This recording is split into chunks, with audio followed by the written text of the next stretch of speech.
Hello students. तो आज जो है previous 42 year IIT JEE question chapter biomolecules का डिस्कशन स्टार्ट करेंगे। तो सेक्शन ए, इसका first question, the pair of compound in which both the compounds give positive test with Tollens agent.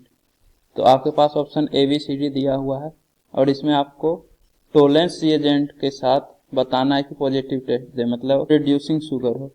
तो reducing sugar जो है टोलेंस टेस्ट पॉजिटिव देता है, तो जो रिड्यूसिंग शुगर होगा वो आपका टोलेंस एजेंट होगा। अब रिड्यूसिंग शुगर के लिए पहला है कि एल्डोज हो, मतलब एल्डोज शुगर जिसमें कि एल्डिहाइड ग्रुप प्रेजेंट हो, या फिर हेमीएसीटल शुगर, हेमीएसीटल ग्रुप यदि प्रेजेंट है तब भी आपका टोलेंस टेस्ट दे देगा, या फिर beta hydroxy keto sugar, beta hydroxy keto sugar, तो ये भी टोलेंस टेस्ट पॉजिटिव देता है। तो इन तीनों में से अगर कोई है तो टोलेंस टेस्ट पॉजिटिव देगा। तो पहला है ग्लूकोज एंड सुक्रोज। तो ग्लूकोज में तो CHO ग्रुप प्रेजेंट रहता है सबसे ऊपर में, उसके बाद फिर CHOH इस तरह से रहता है फर्दर। तो इसमें देखिए एल्डिहाइड ग्रुप प्रेजेंट है, ये एल्डोज है, मतलब कि ग्लूकोज तो टोलेंस टेस्ट पॉजिटिव देगा। नेक्स्ट सुक्रोज, तो सुक्रोज का जब आप स्ट्रक्चर बनाइएगा तो ये एक्चुअली में ग्लूकोज प्लस फ्रक्टोज से बनता है, alpha D glucose plus beta D fructose. तो आप इस तरह से ग्लूकोज का स्ट्रक्चर बनाइए। यहाँ पे एक ऑक्सीजन होगा ग्लूकोज में, यहाँ से इस तरह से 6 मेंबर्ड का पायरानोज फॉर्म बनेगा, पायरन की तरह स्ट्रक्चर होता है इसलिए पायरानोज फॉर्म। अब यहाँ से OH और CH2OH एक दूसरे के अपोजिट साइड, क्योंकि अल्फा है। अब CH2OH बाकी OH, पहले ये ऊपर है तो नीचे एक OH होगा, फिर ऊपर होगा, फिर नीचे होगा, और ये दोनों लास्ट वाला है, ये CH2OH के रिस्पेक्ट में अपोजिट साइड होना चाहिए अल्फा के लिए। उसके बाद फिर बीटा डी फ्रक्टोज, तो बीटा डी फ्रक्टोज होता है आपका इस तरह से oxygen. Next fructose type structure होता है। इसके बाद यहाँ से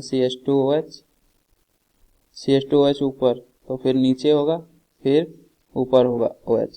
अब बीटा है तो अल्फा में OH अपोजिट साइड होता है, तो बीटा में OH सेम साइड होगा, मतलब CH2OH और OH सेम साइड, और यहाँ से एक और CH2OH रहेगा। ये आपका सेकंड कार्बन एटम है। Alpha D glucose plus beta D glucose में से -H2 होता है, 1-2 लिंक, मतलब अल्फा डी ग्लूकोज का फर्स्ट कार्बन और इसका सेकंड कार्बन। तो यहाँ से OH और H चल जाएगा, तो इस कार्बन फिर एक ऑक्सीजन फिर एक ये कार्बन के बीच में बॉन्ड बनेगा, मतलब ग्लाइकोसिडिक लिंकेज। तो एक्चुअली में ये इस तरह का बॉन्ड बन जाएगा, कार्बन के बाद ऑक्सीजन, फिर ये ऑक्सीजन इस तरह से कनेक्टेड रहेगा। इसको आप और अच्छे से लिख सकते हैं। रिड्यूसिंग शुगर एक्चुअली में देखना है, तो आप देखिए कि ये हेमीएसीटल है या एसीटल है। अगर हेमीएसीटल रहेगा तब तो टोलेंस टेस्ट पॉजिटिव देगा। तो आप देखिए इस कार्बन से OR फिर OR, मतलब एसीटल है। सिमिलरली इस कार्बन से OR और OR, तो एसीटल है। हेमीएसीटल प्रेजेंट नहीं है, मतलब कि नॉन रिड्यूसिंग शुगर है, तो सुक्रोज आपका नॉन रिड्यूसिंग शुगर होगा, तो ऑप्शन ए रिजेक्टेड। अब फ्रक्टोज और सुक्रोज में चेक करना है, तो फ्रक्टोज आपका यही होता है, यहाँ से OH अटैच रहता है, तो ये आपका बीटा डी फ्रक्टोज होता है, और अगर नीचे कर दीजिएगा तो अल्फा डी फ्रक्टोज होगा। तो देखिए इस कार्बन से OH और OR अटैच है, मतलब हेमीएसीटल। एक कार्बन से यदि OH और OR अटैच रहता है तो हेमीएसीटल, तो हेमीएसीटल है, मतलब रिड्यूसिंग शुगर। रिड्यूसिंग शुगर मतलब टोलेंस टेस्ट पॉजिटिव देगा, मतलब फ्रक्टोज आपका टोलेंस टेस्ट पॉजिटिव देगा। अगर आप इसका हवास प्रोजेक्शन ना बना के जो सिंपल स्ट्रक्चर होता है वो बनाइएगा तो उससे भी पता चल जाएगा। जैसे देखिए सिंपल स्ट्रक्चर होता है CH2OH, फिर C डबल बॉन्डो, उसके बाद बाकी OH H H OH, और फिर फर्दर HOH, और उसके बाद CH2OH, HOH और CH2OH।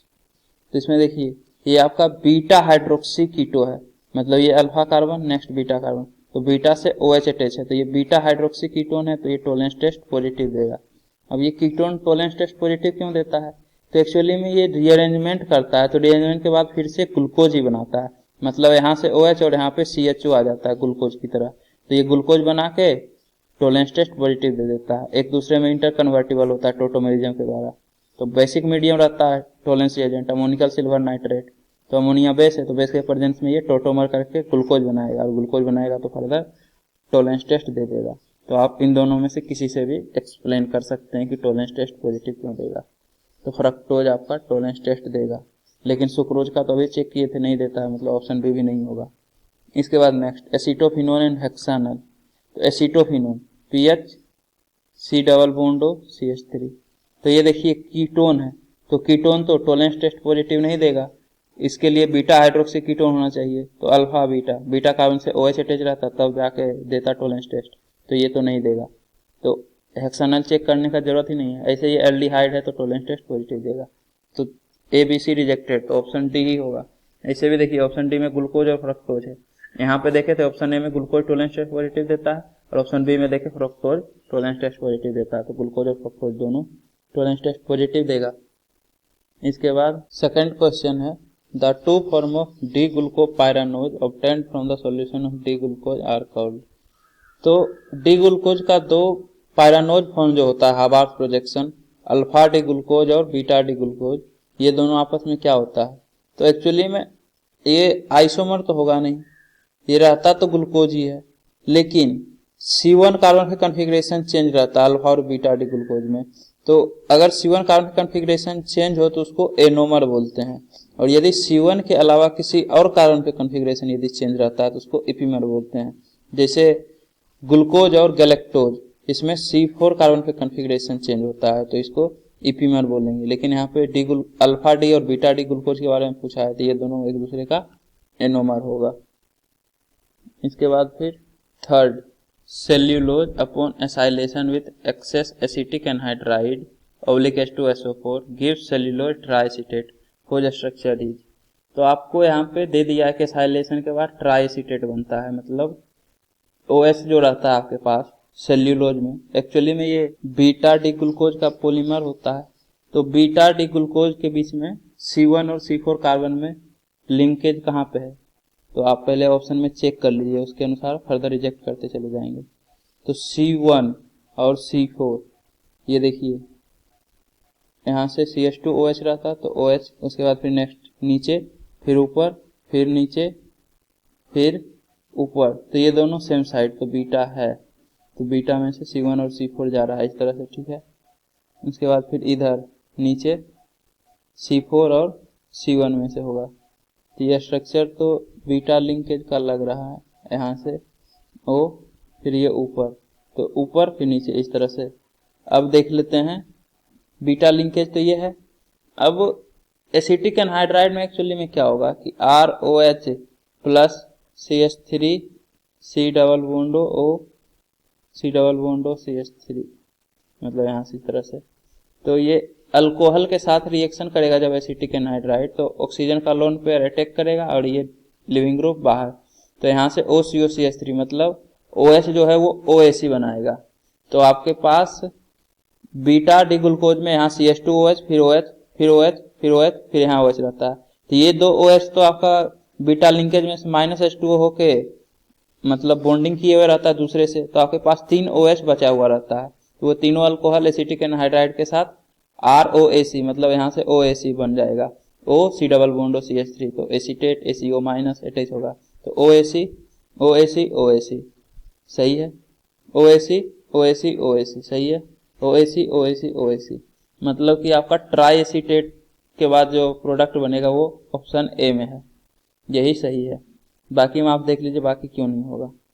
तो यहाँ पे देखिए OAC, यहाँ 2 OH एज इट इज है, जबकि होना तो चाहिए दोनों, यहाँ पे भी OAC OAC, तभी तो ट्राई एसिटेट होगा, OAC OAC OAC। लेकिन यहाँ पे ये देखिए आप, यहाँ CH2OH होगा और यहाँ पे OH नीचे तरफ है, मतलब दोनों अपोजिट साइड है, तो ये अल्फा डी ग्लूकोज का पॉलीमर है, ना कि बीटा डी ग्लूकोज का। तो अल्फा डी ग्लूकोज एक्चुअली में एमाइलोज होता है, जबकि हमें सेल्यूलोज चाहिए, तो सी भी रिजेक्टेड। OAC OAC OAC तो सब ठीक है, लेकिन यहाँ देखिए ये अल्फा लिंकेज है। नेक्स्ट फिर से ये अल्फा लिंकेज ही है, तो ये भी गलत है, ये सब अल्फा लिंकेज है, तो ये सिर्फ ऑप्शन ए करेक्ट है, तो इसका आंसर ए होगा।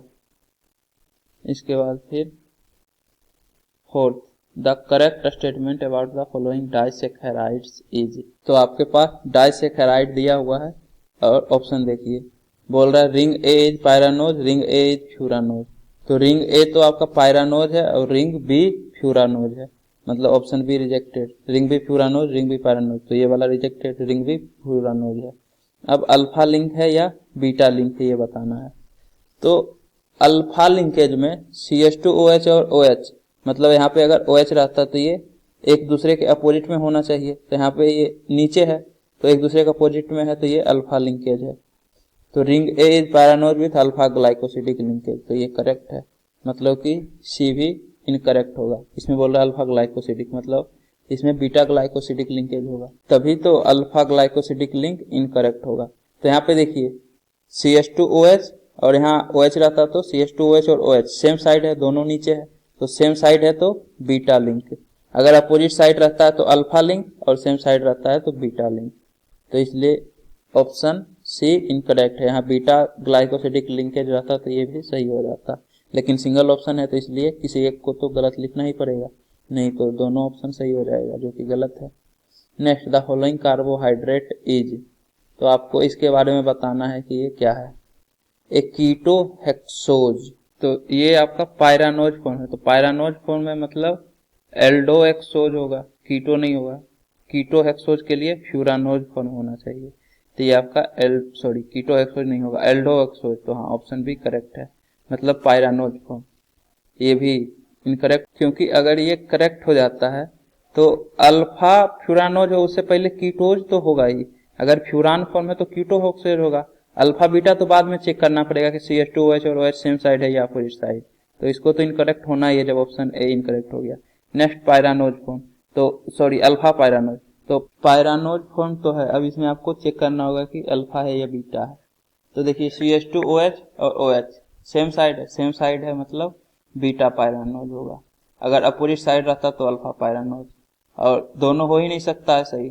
अगर यहाँ पे बीटा पायरानोज लिख देगा तो बी और डी करेक्ट हो जाएगा, जबकि सिंगल ऑप्शन करेक्ट टाइप है तो एक ही करेक्ट होना है, मतलब यहाँ पे बीटा पायरानोज नहीं लिख सकता है। सिमिलरली अगर ये अल्फा पायरानोज रहता तो यहाँ पे ऑप्शन में बीटा पायरानोज देता है, क्योंकि अगर अल्फा है और अल्फा पायरानोज ही लिख देगा तो बी और डी दोनों करेक्ट हो जाएगा, जबकि सिंगल ऑप्शन है तो एक ही को करेक्ट करना है, तो किसी भी ऑप्शन इन दोनों में चेंज करना ही पड़ेगा। तो उम्मीद करता हूँ कि आपको ये वीडियो पसंद आई होगी। यदि आपको ये वीडियो पसंद आई है तो इसे लाइक करें, कमेंट करें और अपने दोस्तों के बीच शेयर करना ना भूलें। Thank you.